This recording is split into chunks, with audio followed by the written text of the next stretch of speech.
And certainly many, if not most, out in the public, because we're dealing with people with opinions and not knowledge, will find these expressions to be shocking, if not treasonable.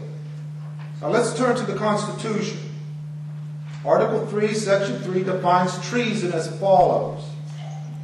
Treason against the United States, and that's plural, shall consist only in levying war against them. That's the states, not the people.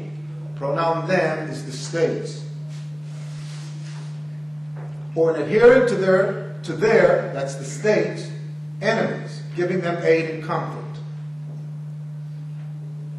Now, defending the states against the crushing national debt and obligations, which come up to close to $60 trillion, 60 trillion,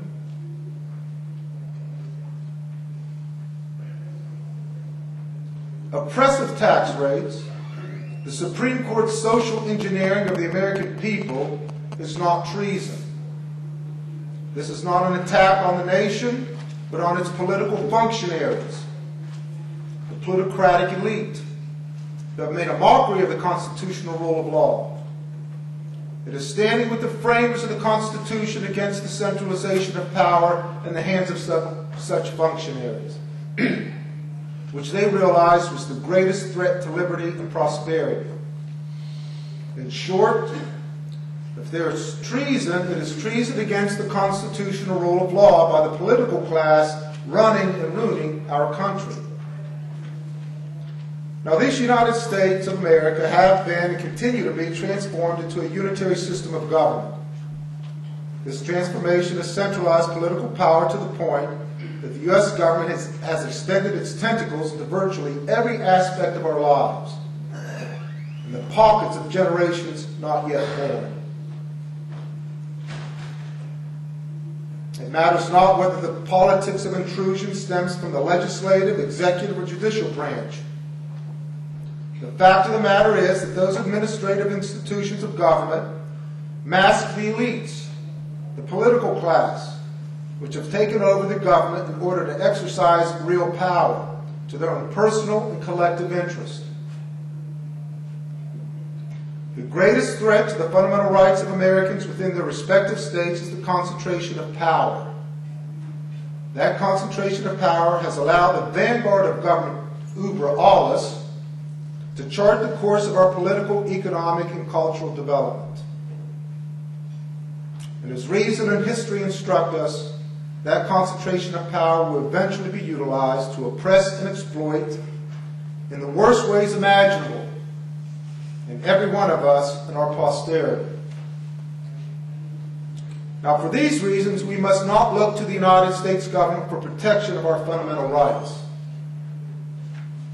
To the extent the government can protect rights, we must look to that level of government most decentralized and controllable by society, the state and local governments.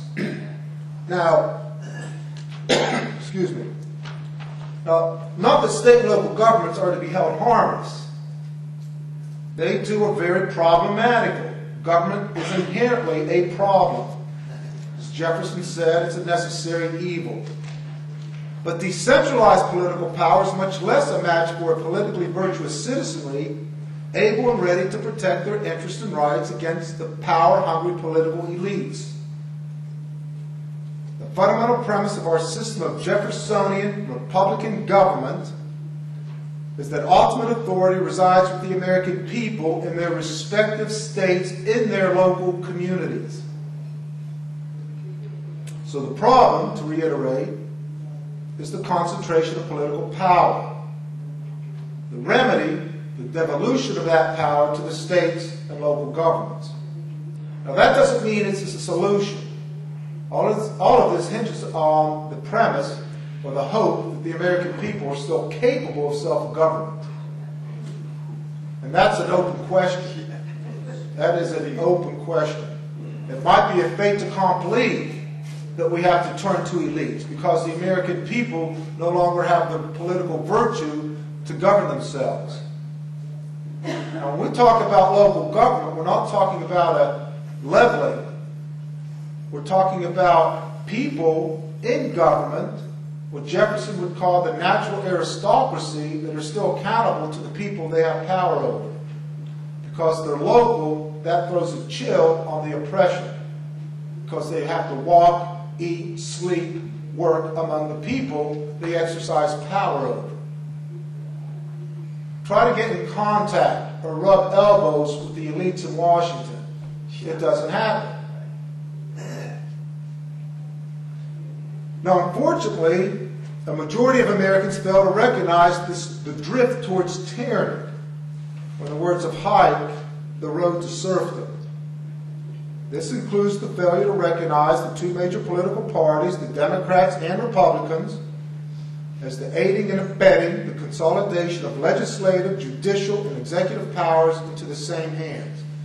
As Publius wrote in the Federalist Papers, that's the very definition of tyranny. We already live under a tyrannical regime, according to the framers. Because of the sinister nature of this new type of tyranny, it is especially effective in alluring. On the one hand, it offers a pot of porridge, while with the other, it steals our human dignity and leaves us, in the words of C.S. Lewis, as men without chest. With an American citizenry increasingly dependent on and fearful of the national government, and fear doesn't necessarily come from the barrel of a gun. It could come from being called unpatriotic by questioning the Pledge of Allegiance. That's the worst type of persecution, the soft type of persecution.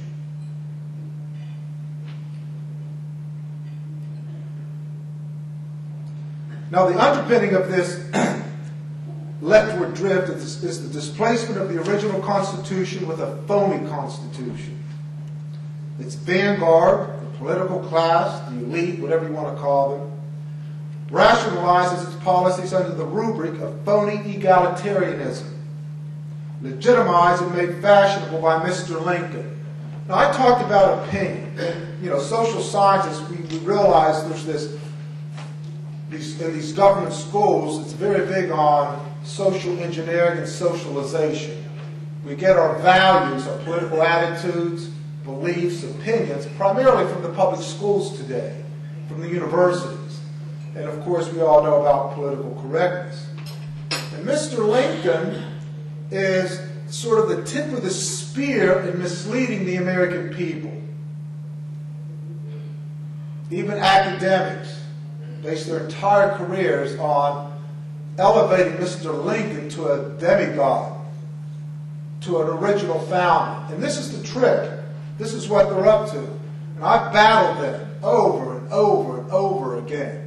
And they've taken over even some of the better colleges and universities in the country.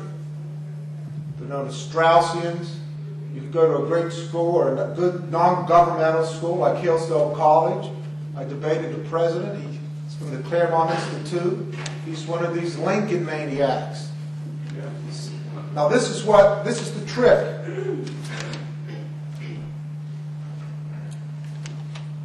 Now, as I mentioned, it rationalizes its policies under the rubric of phony egalitarianism, legitimized by and made fashionable by Mr. Lincoln.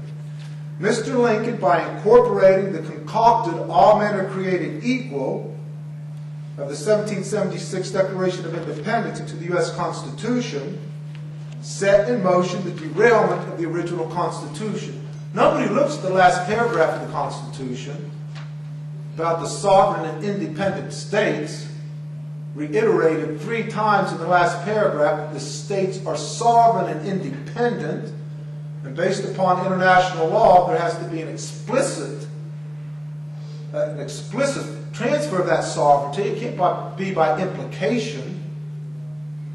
It has to be. So the states legally still are sovereign and independent nations.